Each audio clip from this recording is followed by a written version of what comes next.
Welcome class back to chapter 5. So last week we ended with creating a sticky element, and this video is going to cover create a mobile friendly navigation system. So the navigation system for a website can look different in each viewport. So remember, we want to think of those viewports as our phones, our tablets, a laptop, and even a desktop.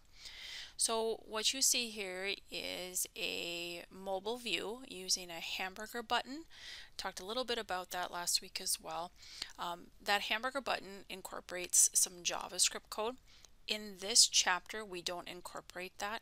So I'm going to leave the navigation system for our fitness website to just what's in chapter 5, with the guarantee that I will show you how to do the mobile navigation through a tutorial at W3 Schools if we do not get to chapter 10 in our studies for this semester. So let's come into our fitness website, and we're going to step through the pages on page 238 through 239. Yep. And then we're going to go ahead and view it in Chrome and look at it through the simulator. So on page 238, they are asking us to come to the nav element. Of course, that's what we're working with. And we're going to remove these three lines. Okay, and we're going to replace them with padding of 1%.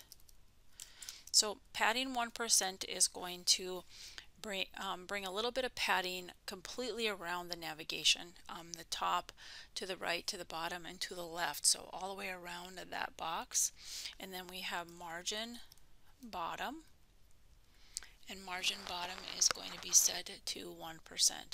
So again, that is going to be on the bottom side of the box. So just kind of backing up to padding, just remember that padding is between the content and the border of the box, and your margins is on the outside of that box. Then we go into the nav UL, and in the nav UL we're going to change the text align to center, and we're also going to remove the margin. So we're going to be removing margin here and changing this value from right to center. So that's the update for the nav UL. Then we'll move on to nav LI. Just delete the display and font weight declarations. So we're going to take display away.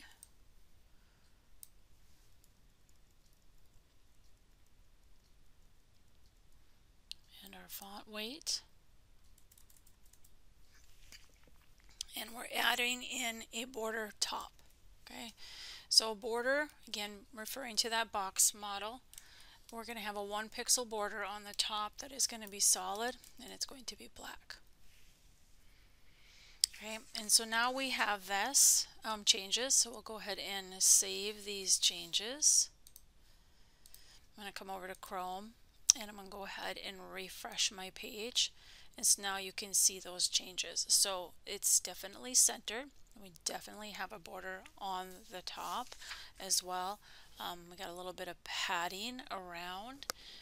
Margin bottom, we got some space between that border and the bottom as well. And so that's this changes you should see. So, and if I remove this in, you can still see that it's working in that way. So that's what you should see for now with regards to your mobile navigation. And then what we'll work with is some Google fonts in the next video lecture.